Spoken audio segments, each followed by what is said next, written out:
Then Jesus and his disciples arrived at the country of the Gerasenes, which is opposite of Galilee. As he stepped out on land, a man of the city who had demons met him. For a long time he had worn no clothes, and he did not live in a house but in the tombs. When he saw Jesus, he fell down before him and shouted at the top of his voice, "What have you to do with me, Jesus, Son of the Most High God? I beg you, do not torment me." For Jesus had commanded the unclean spirit to come out of the man. For many times it had seized him. He was kept under guard and bound with chains and shackles, but he would break the bonds and be driven by the demons into the wilds. Jesus then asked him, "What is your name?" He said, "Legion," for many demons had entered him. They begged him not to order them to go back into the abyss. Now there on the hillside a large herd of swine was feeding, and the demons begged Jesus to let them enter these. So he gave them permission. Then the demons came out of the man and entered the swine, and the herd rushed down the steep bank into the lake and was drowned. When the swineherd saw what had happened, they ran off and told it in the city and in the country. Then people came out to see what had happened, and when they came to Jesus, they found the man from whom the demons had gone sitting at the feet of Jesus, clothed and in his right mind. And they were afraid. Those who had seen it told them how the one who had been possessed by demons had been healed. Then all the people of the surrounding country of the Gerasenes asked Jesus to leave them, for they were seized with great fear. So he got into the boat and returned. The man from whom the demons had gone begged that he might be with him, but Jesus sent him away, saying, "Return to your home and declare how much God has done for you." So he went away, proclaiming throughout the city how much Jesus had done for him. This is the gospel of our Lord.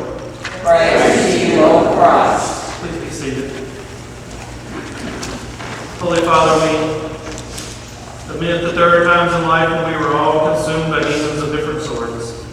Father, help us to trust in you that no matter what bothers us in life, that we will come to you, seeking only your help. In Jesus' name we pray. Amen. Well, often we find ourselves troubled with what we call first world problems. These things are the things that the privileged have to deal with, but yet make us feel uncomfortable. These things could be such as when you write something really cute on social media, yet nobody likes it. When the kids put the dirty dishes in the dishwasher before they unload the clean ones, and then you got to figure out which ones are clean and which ones are dirty. Or in my house, if you just stack all the dishes up in the sink and never wash them. When you run out of hot water while taking a shower because someone else took too long. Yeah, I know. When you and your spouse can't agree on what temperature to keep the thermostat, or the thing that starts most arguments in the world, where do you want to go to eat? When your phone battery dies before you get home to charge it. When you're eating chips, crunching so loudly that you can't hear the TV over the sound of yourself eating the chips. That can be so annoying. When you get chicken dippers at the drive-thru, but they forget to give you the dipping sauce. Well, those are first world problems, but they are no problems to God. Rather, each one is an opportunity for you and I to grow in our Christ-likeness. But what this can remind us of is that there are different kinds of comfort and discomfort. Some people look to remain far away from anything that would bring them discomfort. Right here this morning in this crowd, I guarantee we have people that are Republican and Democrat. Some people that believe in social justice, while others consider those things to be green a concern, those things of the environment a concern. Others think that social justice and environmental issues are constructs of communism. Regardless, we often hold our opinions to ourselves so that we don't upset anyone. We don't want to ruffle anyone's feathers and make them feel uncomfortable. But then, that doesn't matter to all people. I know that there are some people here today that care less what was said on Facebook related to the kind of car they drive. But why is that? Because for some people here today, life is already difficult enough, and nothing that a politician or a social advocate can say will help them to feel any better. For someone that lives every day in discomfort, those first world problems don't mean anything. Yet they're here today because they hold out hope that maybe something is said or something that can be done that will provide some kind of relief, some kind of purpose or a reason to explain the discomfort that they feel in their own life. For these people, comfort is no longer an option. The only thing they focus on is survival. In life, it's that way sometimes. You're not worried about whether the Democrats have the answers or the Republicans are right. The problems you've got go far beyond the political considerations of this world, at least the immediate political considerations, because we know nothing happens immediately in politics. Politics run along rather slowly. The pain that you are in today is all that you know. Some days you may sit and wonder, can I make it another day? You sit and wonder, what is out there for me? So you come here and you sit in this place and you hope that you hear a word, just a word of hope. Something that'll lighten your day. Something that'll keep you going, even if it's just one small step at a time.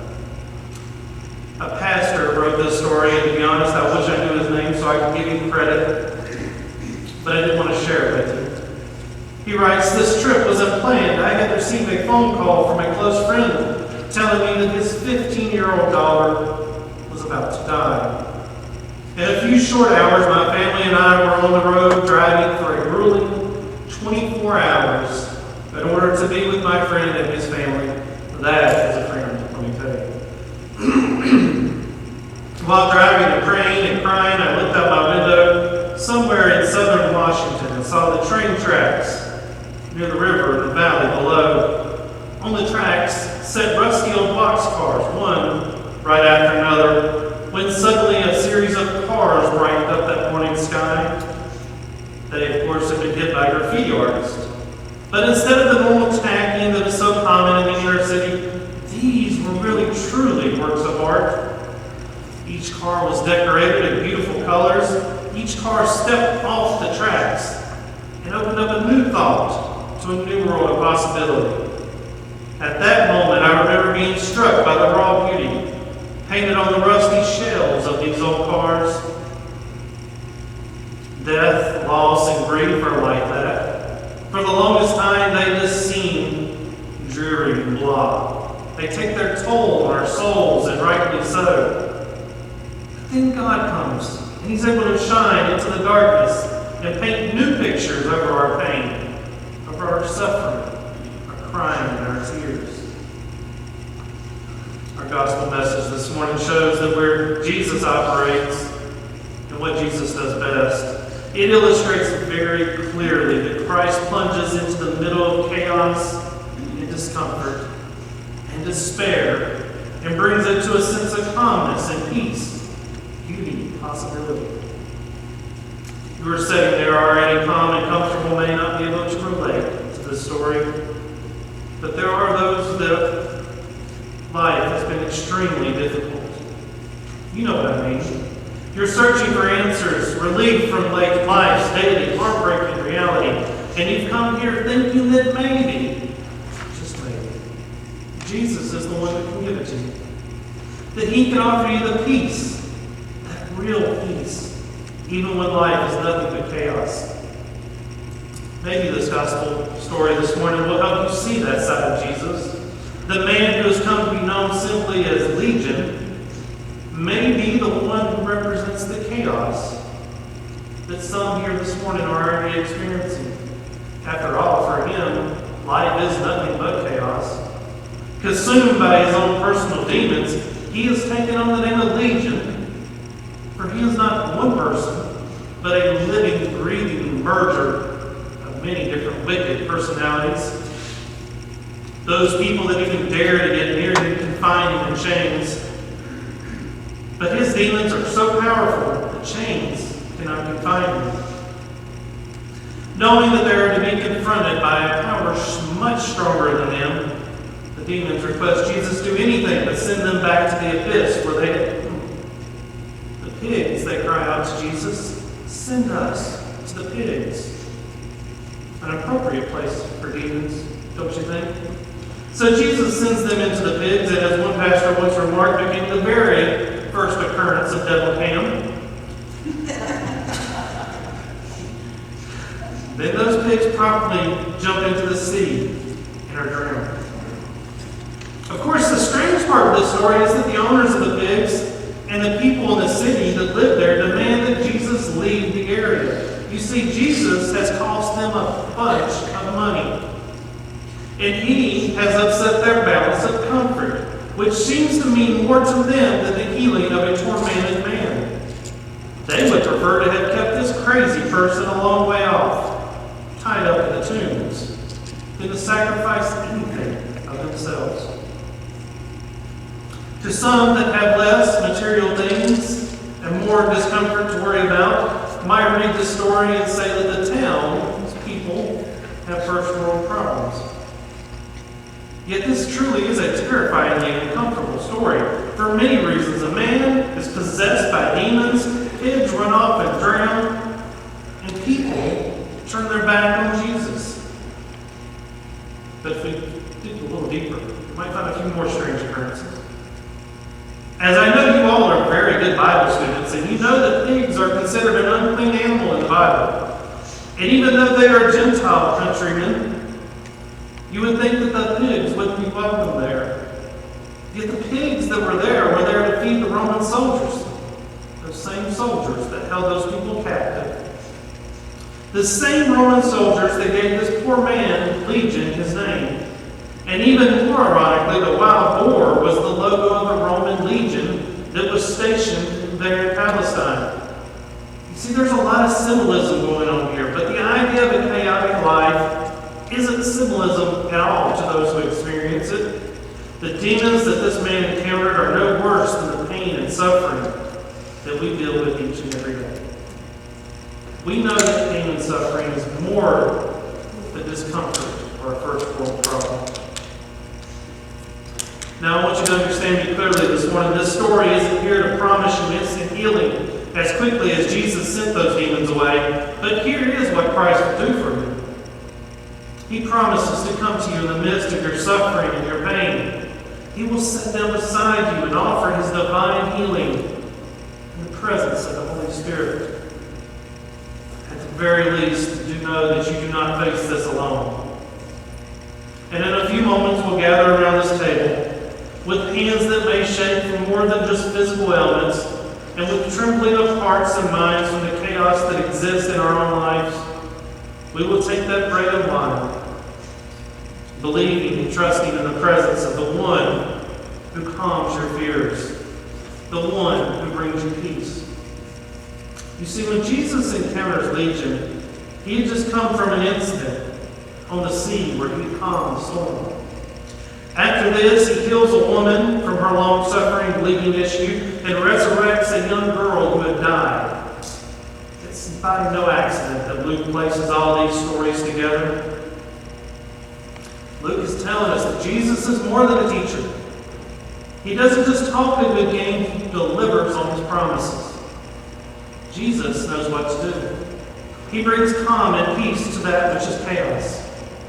Here, in our story today, Legion winds up sitting at Jesus' feet, clothed and in his right mind. And like the train cars that we talked about earlier, Jesus takes what the world sees as ugly, dysfunctional, weird, painful, and strange, and makes them beautiful in the sight of our God. Even in the midst of this chaos, maybe especially when your life is very chaotic, Jesus knows what to do for you. So I ask, when you come to this table of our Lord Jesus Christ, be reminded that God nourishes our faith, forgives our sin, calls us to be witnesses to the very gospel that he promises. Let the bread and wine be his presence to you, so that you will know, even when life is hard, I mean really, really hard, you're not wrong.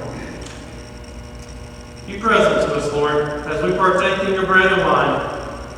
Come into the midst of our personal chaos and bring us peace. We, of course, pray this in the name of the one whose presence makes all the difference in the world, Christ our Lord.